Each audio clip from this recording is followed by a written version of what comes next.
రాజపుత్రులం. ఆ విషయం మేము మీకు రేపు నిరూపిస్తాం. మీరు ఆమీర్ కోట్ సింహాసనంపై పందెం కడుతున్నారు. ఇక ఆమీర్ కోట్ సింహాసనంపై ఇంతకు ముందు కూడా సింహాలే కూర్చున్నాయి. ఈ రోజు కూడా ఒక సింహమే కూర్చుంది.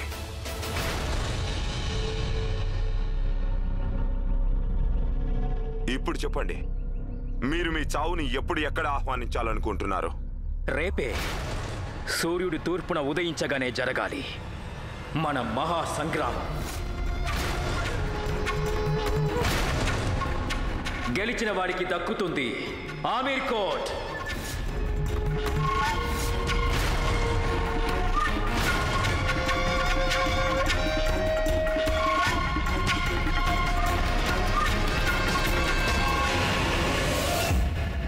ఈయన కోసం పూజలు చెయ్యండి. పూజల అవసరం వారికి కాదు, మీకే ఉంటుంది. ఆ దుర్గామాత మిమ్మల్ని రాణా ఇంద్రవదన్ సింగ్ దేవ్ గారి ఖడ్గం నుంచి కాపాడాలి.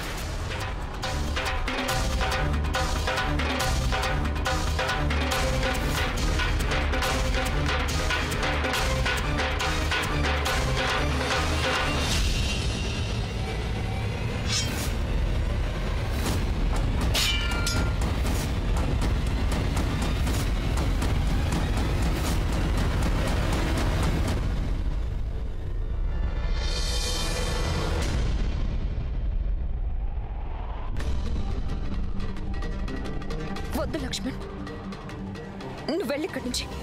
చిన్నరాజువారు గాని చూశారంటే. నాకెప్పుడు అనిపించేది మహల్లో ఉండే వాళ్ళందరూ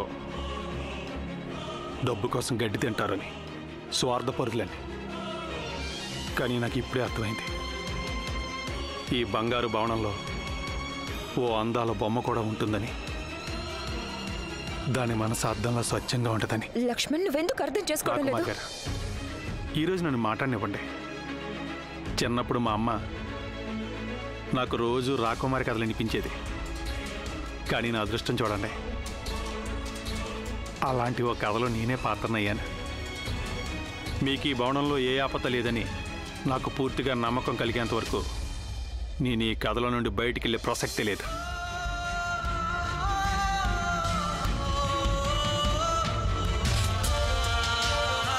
చూడు లక్ష్యరాజ్, నాకు భర్త. మాకు ఆయన వల్ల ప్రమాదం ఉండదు. 7 అడుగులు నడిచాం మేము. ఎన్నో జన్మల బంధం మాది.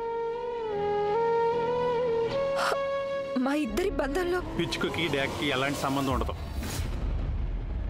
డ్యాగ్ ఎప్పుడు ఒకటే కోరుకుంటుంది, వేటాడటం.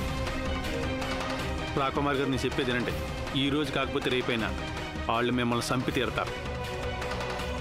కానీ అది నేను జరగనివ్వను. నాకు తెలుసు నేను ఒక దారిలో తిరిగే సాధారణమైన మనిషిని. కానీ నేను మీకు ఈరోజు వాగ్దానం చేస్తున్నాను, నేను మీకు ఈ మహల్లో ఏమీ జరగనివ్వను. మమ్మల్ని కాపాడే అధికారం కేవలం నా భర్త లక్ష్యరాజ్కే ఉంది.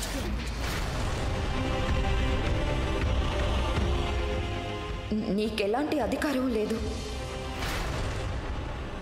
ఇక ఈ రోజు నుండి మా దగ్గరికి రావాలని కూడా ప్రయత్నించొద్దు.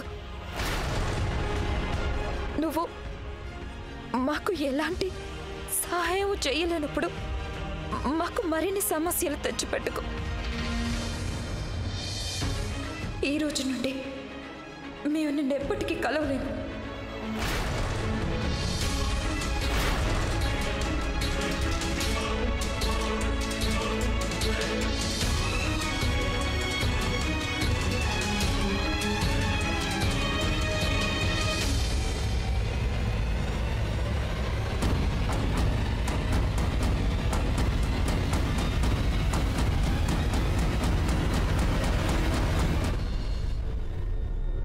రాణా గారు, మీరు పొరపాటు చేస్తున్నారు. మీరు ఈ యుద్ధం పోరాడకూడదు. మరేం చేయమంటారు? మన మహల్లోకొచ్చి మనల్ని బెదిరించి వెళ్తే మనం భయపడిపోవాలా? నోరు మూసుకొని మహల్లో కూర్చోవాలా? లేదు, మనం నోరు మూసుకుని కూర్చోవడం గురించి మాట్లాడడం లేదు. రాణాగారు అసలు ఈ యుద్ధానికి ఒప్పుకుని ఉండాల్సింది కాదు. ఒకవేళ రాణాగారు ఈ యుద్ధానికి ఒప్పుకొని ఉండకపోతే అప్పుడు ప్రజల మనసుల్లో రాణాగారి పట్ల గౌరవం ఎలా ఉంటుంది? అయినా యుద్ధాల గురించిన నిర్ణయం తీసుకోవటం రాజపుత్రుల కీర్తిని పెంచుతుంది. రాణాగారు, ప్రజలు రాజుగారి కుటుంబం అంటారు. వారి ఆస్తి కాదు, మన కీర్తి కోసం వారిని పందెం కాయడానికి. మేము రాణి గాయత్రి మాటలతో ఏకీభవిస్తున్నాం. ఇక్కడ పందెం వేసింది ఆమీర్ కోట్ ప్రజల మీద కాదు, ఆమీర్ కోట్ మర్యాద మీద. రాజు ప్రజలకు ప్రతినిధి అంటారు. మేము ఈ యుద్ధానికి ఒప్పుకోకపోతే అప్పుడు అది మాకు కాదు, ఆమీర్ కోట్ ప్రజల ఓటమి అవుతుంది. మీరిద్దరు ఏం కోరుకుంటున్నారు? మీ శత్రువుని ఎదుర్కోకూడదనా? ఆడవారిలా గాజులు తొడుక్కొని ఇంట్లోనే కూర్చోవాలనా? మగవారు ఏమైనా అనుకోనివ్వండి రాణాగారు, కానీ గాజులు తొడిగే ఆడవాళ్లు బలహీనులు కారు. అలాగే వారు కేవలం ఇంటికే పరిమితం కాదు, వారు పిరికివారు కాదు. వాళ్ళింట్లో ఎందుకుంటారో తెలుసా?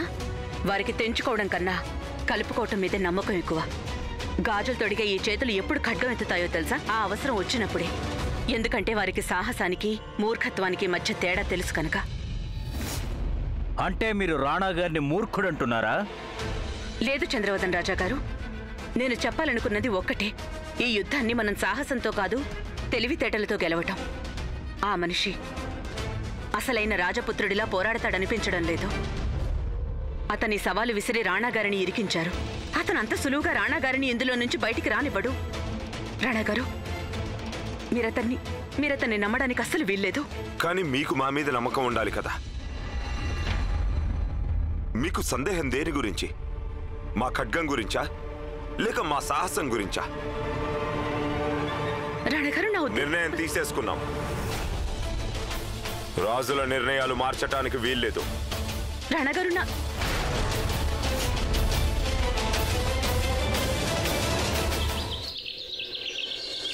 హిమ్మత్ సింగ్ చౌహాన్, ఆయన కుమారుడు గజేంద్ర సింగ్ చౌహాన్. ఇక ఆయన పుత్రులం మేము, అవినాష్ సింగ్ చౌహాన్.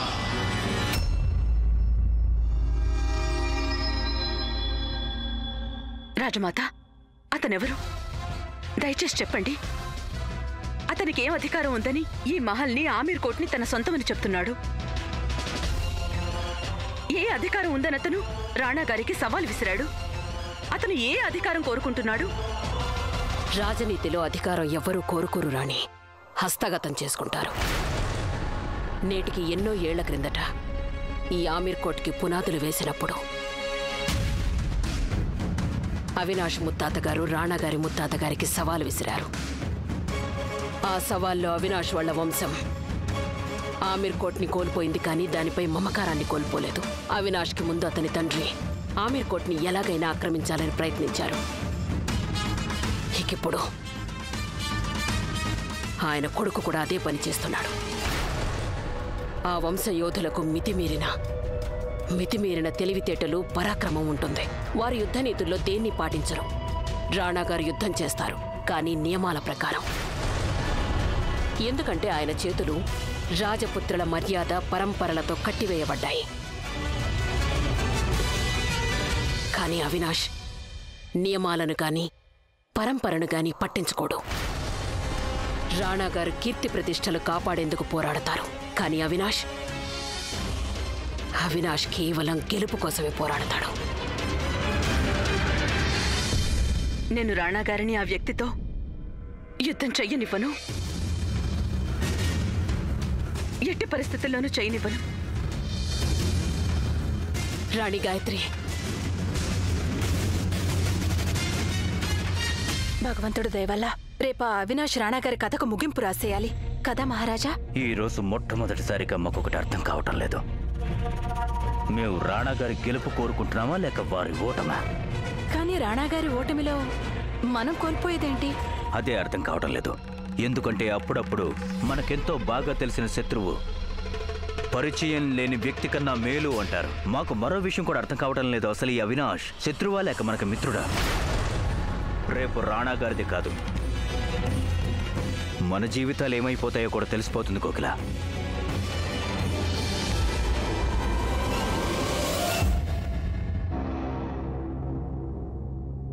ఆమీర్ కోట్ మా పూర్వీకులకు చెందింది. ఇక ఇప్పుడు అది మాకు చెందుతుంది. మేము మా అధికారాన్ని స్వీకరించేందుకు వచ్చాం. మీరు ఎంత త్వరగా భయపడతారనుకోలేదు. మీరు 16 అణాల రాజపుత్రులని మేము అనుకున్నాం.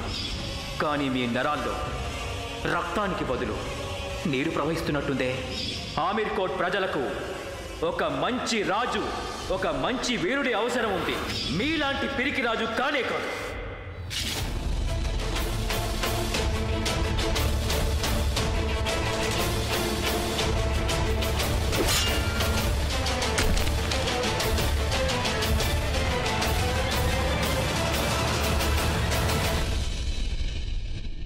రాణా గారు, రేపు మీరు ఆ యుద్ధంలో పాల్గొనడానికి వీల్లేదు. నాకు మీ ఖడ్గం మీద సందేహం లేదు, మీ పరాక్రమం మీద కూడా సందేహం లేదు. కానీ ఎక్కడైతే విశ్వాసం ఉంటుందో అక్కడ ఇలాంటి కానీలకు తావుండదు గాయత్రి.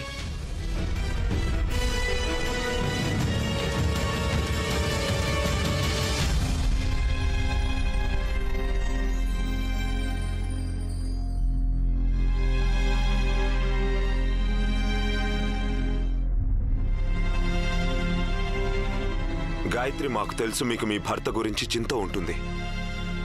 కానీ ఈ సమయంలో మేం కేవలం ఒక భర్త మాత్రమే కాదు, రాజులం కూడా. మా భుజాలపైన మా రాజ్య ప్రజల యొక్క అభిమాన భారం ఉంది. ఒక భార్య తన భర్త నిర్ణయాన్ని అడ్డుకోవచ్చు, తన భర్త తీసుకున్న నిర్ణయాన్ని మార్చుకునేలా చేయవచ్చు. అందుకు తనకు పూర్తి హక్కు ఉంది. కానీ ఒక రాణిగారి రాజుగారి నిర్ణయానికి వ్యతిరేకంగా వెళ్లే స్వేచ్ఛ లేదు.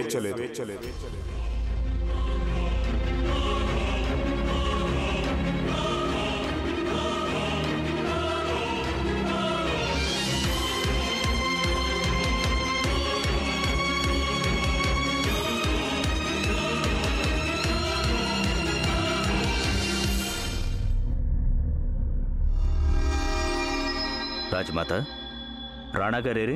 రాణాగారు తీర్థయాత్రలకు వెళ్లారు చినరాజావారు. తీర్థయాత్రలకా? ఎందుకు? ఆ భగవంతుని మీకు కాస్త బుద్ధిని ప్రసాదించమని కోరుకునేందుకు చినరాణి. అరే, ఇంత పెద్ద సవాల్ విసిరాడు ఆ వ్యక్తి. దానికి సిద్ధం అవుతున్నారు. ఇంకేం చేస్తారు? రాజమాత, శాంతించండి. మీరెంతో ఒత్తిడికి గురవుతున్నారని మాకు తెలుసు. కానీ ఈ సమయంలో మనమందరం ఒక్కటిగా నిలిచి రాణాగారికి తోడుగా నిలవాలి. ఇంకెవరూ తోడుగా నిలిచినా నిలవకున్నా మేము మాత్రం రాణాగారికి తోడుగా నిలుస్తాం. మేము ఆయన దగ్గరికి వెళ్తున్నాం. రాజమాత, ఒక వార్త తెచ్చాను. రాజమాతకంత సమయం లేదు. ఆ వార్త యశోద గారి గురించి రాజమాత.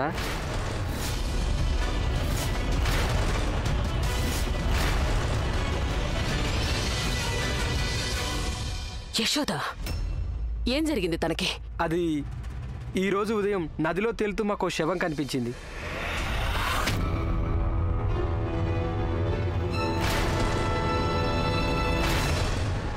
ఎవరి శవం? ఆ శవం యశోద గారిది.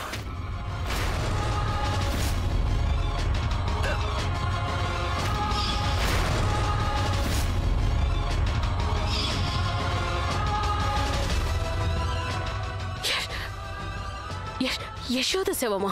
అవును. ఎక్కడుంది? మీరు నాతో రండి.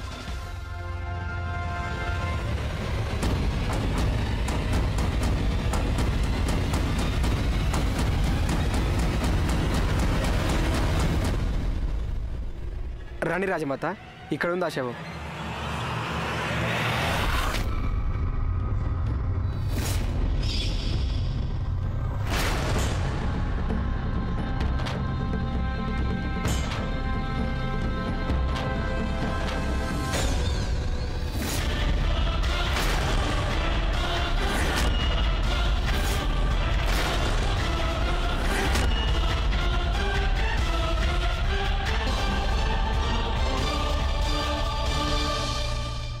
ఇలా జరగడానికి వీల్లేదు.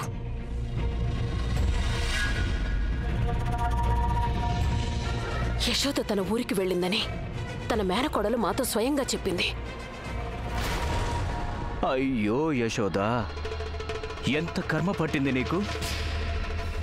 నీకు అంతిమ సంస్కారం చేయడానికి బదులు నీ వాళ్ళు నదిలో వదిలేశారా? మొసళ్ళు కూడా తినలేదు ఈ శవాన్ని. ఈవిడికి అంతిమ సంస్కారం రాజ్మహల్ హోదాకి తగినట్టుగా జరుగుతుంది. ఎంతైనా యశోద రాజమాతకి ఎంతో నమ్మిన బంటు కదా. సిపాయిలు, ఈ శవాన్ని తీసుకెళ్ళండి. ఆగండి.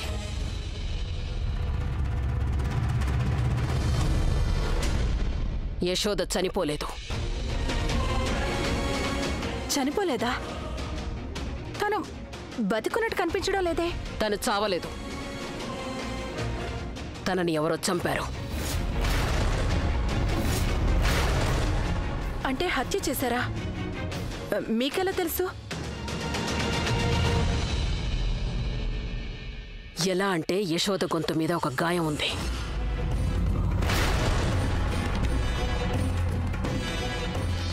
ఏదో పదునైన వస్తువుతో దాడి చేయడం వల్ల తన గొంతులో నరాలన్నీ తెగిపోయాయి.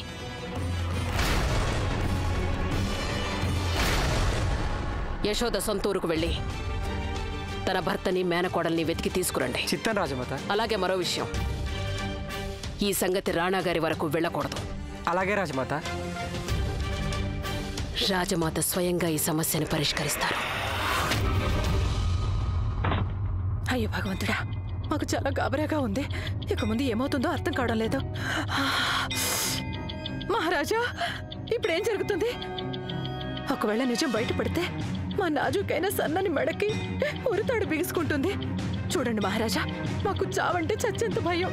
మాకు చావాలని లేదు. పదండి, ఎక్కడికైనా పారిపోదాం. అన్నట్టు ఈ రోజు యుద్ధంలో అవినాష్ రాణాగార్ల మధ్య ఏం జరుగుతుందో ఎవరికీ తెలియదు కదా. మనం ఎలాగైనా చేస్తాం, ఇలా కాకపోతే ఇంకోలా. ఇదే మంచి సమయం. జైపూర్కి ఒక రైలు ఉంది. పదండి, జైపూర్కి వెళ్ళిపోదాం. అక్కడైతే మా అన్నయ్య వాళ్ళకి చాలా పొలాలున్నాయి. పదండి, మనం అక్కడే పొలాలు దున్నుకుంటూ ఉందాం. వెళ్దామా? పదండి. ఖబర్దార్! మళ్ళీ మీరు పారిపోవటం గురించి మాట్లాడారంటే చంపేస్తామంతే. మేము యుద్ధ భూమిని వదిలి పారిపోము. యుద్ధంలో ఎవరైనా పరాక్రమం చూపించినా లేక జిత్తులు చూపించినా రణరంగంలో ఉన్నప్పుడే ఏ పోరాటమైనా సాధ్యమవుతుంది.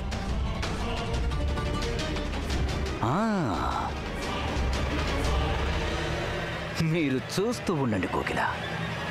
రాణాగారికి అవినాష్కి మధ్య జరిగే యుద్ధంలో కూడా మాకేదో విధంగా లాభం కలుగుతుంది. ఈ యుద్ధం జరిగేది సింహానికి తోడేలుకి మధ్య కావచ్చు, కానీ ఈ యుద్ధం గెలిచేది మాత్రం ఈ ముసలి నక్క. ఈ ముసలి నక్కే.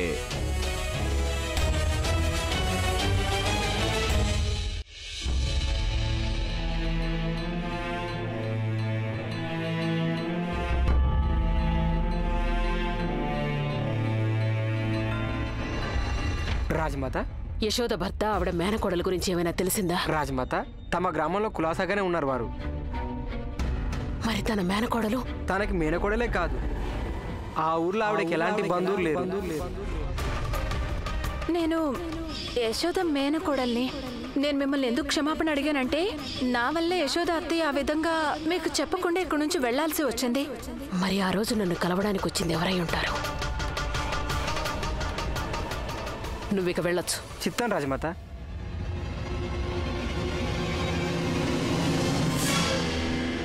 నమస్కారం రాజమాత.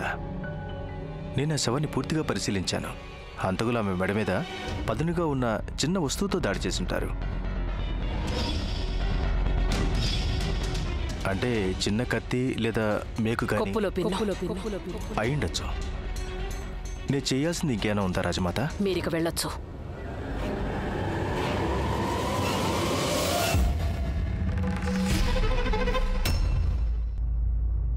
రాజమాత, మీరా?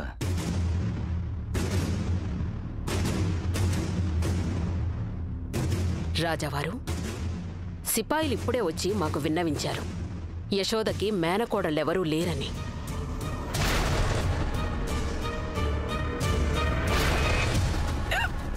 మరి ఆ రోజు మీరు యశోద మేనకోడలంటూ మా దగ్గరికి ఎవరిని తీసుకొచ్చారు రాజావారు? రాజమాత, మీ దగ్గరికి మేము ఎవరిని తీసుకురాలేదే.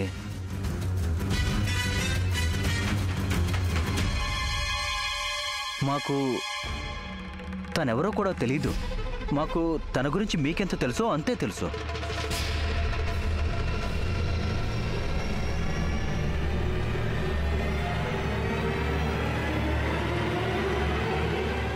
తన గురించి మీరు ఏదో దాస్తున్నారని మాకనిపిస్తోంది.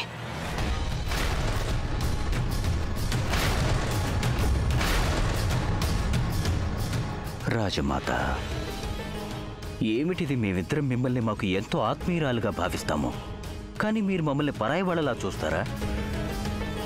మీకు మేము చెప్పే ఒక్క మాట మీద కూడా నమ్మకం లేదా? సరే అయితే అలాగే అనుకుందాం. మీరు ఇప్పుడు చెప్పినట్టుగా మేమే తనని మీ దగ్గరికి తీసుకొచ్చామని అనుకుందాం.